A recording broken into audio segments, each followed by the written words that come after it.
Hey everybody, it's Nate from RoundTheWorldCouple.com again, and I'm here to give a little bit of a gear roundup. We're going to take a look at men's sandals today. Picked up a lot of options, maybe almost too many, but I will take you through my thought process and we'll jump right in. Starting off here, I have a pair of Keen Newport H2s. So these are incredibly popular with the around the world or with long-term travel crowd. They're standard Keens. They've got this covered sole, and obviously Keen's made a great name for themselves. They do make quality stuff, at least by reputation.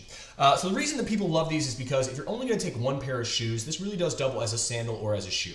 You can wear socks underneath this. You get a good amount of coverage. You can also get it wet. You can wear it on the sand. You can wear it wherever you need to. And of course, obviously, you're going to wear it in an urban area. You can do that too. It's got a nice, thick, comfortable sole. And if I was only going to bring one pair of shoes, I would probably bring a pair of these. But I'm not. I'm bringing two pairs. And so I'm buying sandals. I'm really looking for a set of sandals that give something different than my shoe, which means more aeration.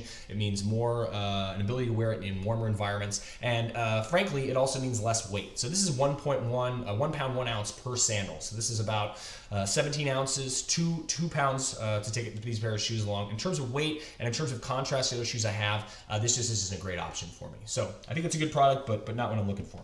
I also look at a pair of Teva Hurricane XLTs. Teva obviously has a long history in the sandal business. This is one of their pretty standard options. Some of them you'll see have like extra bits of rubber and like little pads in there, but I went for something a little lighter, a little more minimalist. This is only 9 ounces, so significantly lighter obviously than the Keen here.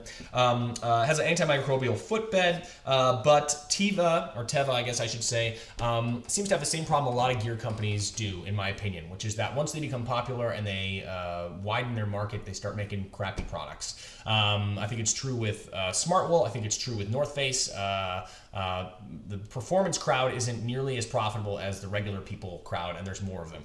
And so these have the same issues that have plagued Teva sandals for years. Obviously, there's this little plastic triangle here that holds the straps. That can rub definitely, especially when the straps soak with water and they get swollen. And of course, my primary complaint about these, though it has a light and a comfortable footbed, is these straps themselves. They have about twice as much material as like the Chacos or things I'll show you later. That soaks up more water. And over time, even though the footbed's antimicrobial, these straps start to stink. They do start to smell. That's in addition, of course, to the Velcro wearing out. So I did want to try these. They're nice and light. Footbed's comfortable, but in the end, the strap system still just isn't as good as some of the other offerings out there. I don't think it's a good choice for folks who are looking for sandals they're going to wear every day. And they kind of make you look like, like my dad. So not for those. I also looked at a pair of Luna Monos, or Mono sounds cooler though. So these are pretty great. I actually like these a lot. These are a minimalist barefoot running shoes. So your foot kind of goes through like that. You got one big toe over here. And they're super thin, but they are very comfortable. The straps feel really good. It feels pretty secure. It's very adjustable.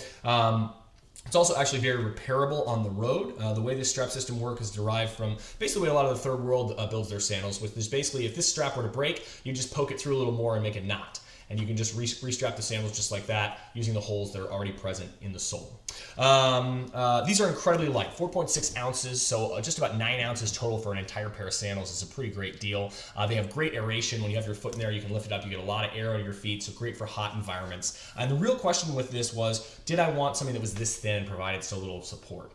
And the thing that led me to my final choice was really finally talking with my wife. I obviously have not worn a lot of sandals with very thin soles in the way that many women do. And so she really said, I'm not a barefoot runner. I do run, but I don't run barefoot.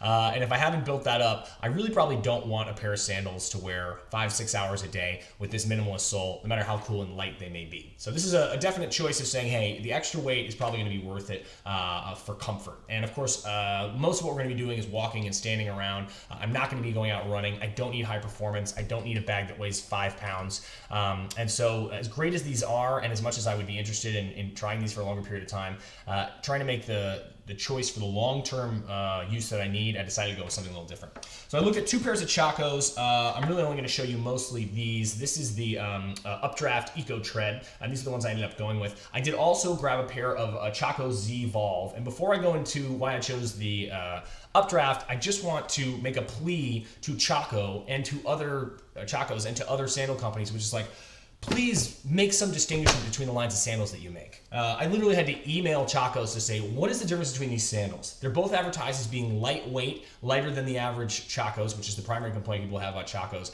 They told me the Z-Volve is similar to the Yampa. which means it's best for flat land and easygoing water, sand, and loose debris, and it's the only sandal that has a shank in the sole for stability. Whereas the Ecotread has an Ecotread and is used for sandy, dusty, or gravelly terrain use.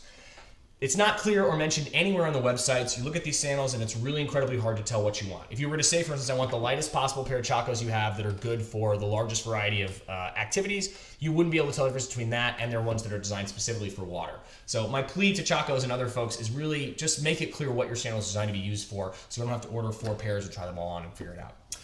These two are both pretty similar. In the end, I did choose the Ecotread, and I chose it for a couple of reasons. The primary one is the comfort of this sole. Whatever they did with the recycled sole here, this is incredibly cushy and soft. And based on what I was going with from turning away from the mono, I figured if I'm going to bring something along, I definitely want to bring something that's super comfortable. Straps on Chacos have always been really comfortable, at least for my feet. It does vary, of course, how your foot's put together. Chacos, if you don't know, are one continuous strap that runs underneath the sole. So if you can imagine, this is just one strap, and it kind of goes under the sole and comes out here, and it goes under the sole and goes over here. So it's all one strap. You adjust it all at once.